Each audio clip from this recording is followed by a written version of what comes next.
আজকে কথা বলবো কেমনে ইংল্যান্ড টি-20 ফরম্যাটে সবচেয়ে বেশি রান করে, যা ছিল টি-20 ফরম্যাটে একটি ওয়ার্ল্ড রেকর্ড। তাহলে চলেন শুরু করা যাক।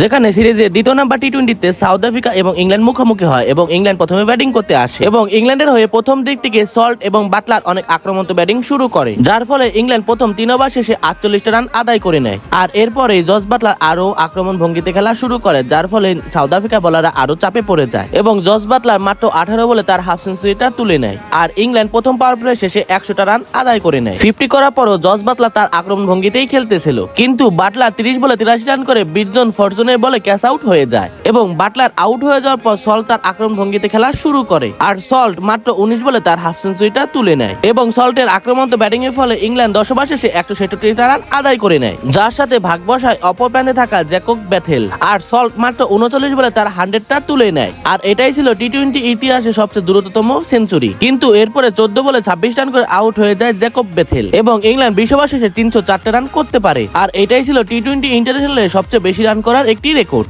যা তারা করেছিল সাউথ আফ্রিকার সাথে।